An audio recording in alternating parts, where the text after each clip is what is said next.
कोई ऐसा मेट्रिक है जो जो फाउंडर्स बहुत ज़्यादा ऑब्सेस करते हैं, पर है ना वो आपके नज़र में उतना इम्पोर्टेंट है नहीं? एक नंबर बड़ा इम्पोर्टेंट रहता है कि लोग नंबर कभी-कभार चेज़ करते हैं। हुँ, मतलब 2 अलग-अलग वही है कि स्टेजेस ऑफ फाउंडर्स पे डिपेंड करता है। तो फॉर एग्ज़ाम्पल एक है जो रोएस को चेज़ करता है। अलग-अलग कैटेगरी में अलग-अलग रहता है। दोनों अपनी-अपनी जगह पे सही भी हो सकते हैं। तो कोई एक इंसान है वो रोएस को चेज़ कर रहा है।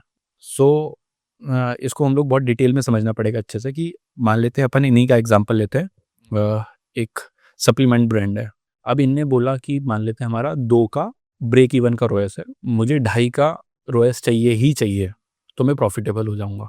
ये फ्रंट एंड की बात हो रही है। जो थोड़ा फाउंडर उतना डिटेल या बिज़नेस को नहीं कर रहा होगा या पहली बार आया होगा, तो वो ना तो रिपीट रेट देखेगा कि या ना वो कस्टमर का लाइफ़ टाइम वैल्यू देखेगा। तो एक ब्रांड है जो 10 लाख तक ही स्केल हो पाता है अगर उसको 2.5 का रोएस चाहिए। 10 लाख से अबव जाना है उसको, तो वो कॉम्प्रोमाइज़ करना पड़ता है।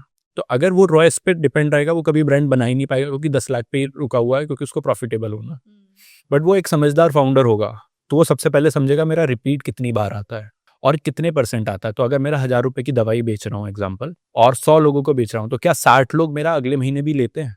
तो क्या ये 60 मल्टीप्लाइड बाय 1000 ये जो मेरी सेल है, वो आएगी कि नहीं आएगी? तो हमारे पास वो 60,000 का एक्स्ट्रा अमाउंट है 6 लाख रुपए का।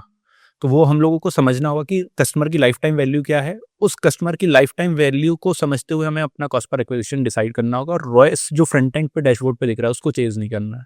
दूसरे रहते हैं वो कहते हैं कि नंबर को फ़ॉलो करो, नंबर को फ़ॉलो करो, मेरे को ज़्यादा डिमांड चाहिए। साइकोलॉजी वही है कि उनकी customer life time repeat rate है ही नहीं। अगर मान लेते हैं मैं कुर्ता बेच रहा हूँ, तो कुर्ता हर महीने थोड़ी लेंगे लोग। तो आप बस क्योंकि मेरे पास सामान रखा हुआ है, मुझे कपड़ा निकालना है, उसके लिए नंबर चेज़ करना वो गलत है। सो एट द एंड हर एक फाउंडर को सिर्फ़ और सिर्फ़ फ्रंट एंड नहीं देखना है। उसको मेरे को वाला पॉइंट भी याद आ गया स्केलिंग वाला कि हम लोग जितने भी फाउंडर्स रहते हैं, ये एक गलती में भी काउंट हो जाएगा। सिर्फ़ फ़ोकस करते हैं फ्रंट एंड पे, which is Meta it's dashboard.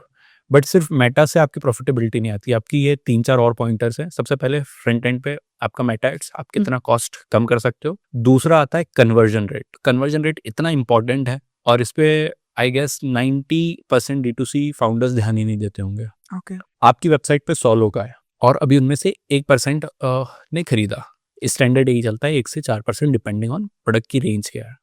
1% ने खरीदा। अब ये 1% अगर गलती से आप 2% कर दो, तो आपका जो रेवेन्यू है सेम कॉस्ट पे डबल होता है। बहुत छोटा-सा मैट्रिक है कि 1% मैंने कन्वर्जन रेट बढ़ाया है, बट मेरा रॉयस डबल हो गया, कॉस्ट पर एक्विजिशन हाफ हो गया और रेवेन्यू भी डबल हो गया। बिल्कुल। बट इस पे कोई ध्यान नहीं देता। अगर कोई मांगता है, जब हम लोग फॉर एग्जांपल एक सीआरओ बोलते हैं, कन्वर्जन रेट ऑप्टिमाइजेशन, तो एक बहुत सारी एजेंसीज हैं, सिर्फ एक-एक पेज का 5-5 लाख रुपए भी लेते हैं। हम लोग 1.5 लाख रुपए लेते हैं एक पेज को ऑप्टिमाइज़ करने का। तो वो उनके लिए एक बहुत बड़ा खर्चा लगता है कि एक शॉपिफाई के पेज को कन्वर्ट करवाना, 1.5 लाख रुपए देना उतना वर्थ इट नहीं है। बट आप वो उस डिटेल को समझो कि एक-एक परसेंट आपके रेवेन्यू में 100% ग्रोथ लाता है। तो पहला ये था। दूसरा आता है कि आपने कितने ऐड टू कार्ट जो हुए थे और मिस कर दिए, अबंडेंट कार्ड्स जिसको हम लोग बोलते हैं। सो उनको कुछ डिस्काउंट देके हम लोग वापस बुला सकते हैं क्या? सेकंड मैट्रिक ये कि हम लोग अबंडेंट जितने आए, उनमें से हम लोगों ने कितनों को वापस हमारा कस्टमर बनाया। थर्ड आता है जो कस्टमर बन गए, उनका हम लोग रिपीट कितना बढ़वा पाए। हुँ, D2C आज की डेट में सिर्फ रिपीट है। अगर कोई भी फाउंडर सब चीज़ भूल जाता है और रिपीट रेट पे फोकस कर लेता है कि मेरा 50% रिपीट रेट आता है, उसने यूनिकॉर्न बना लिया है। हुँ, सिर्फ रिपीट रेट पे फोकस कर ले वो। तो उसके लिए व्हाट्सएप ऑटोमेशन बड़ी इंपॉर्टेंट है।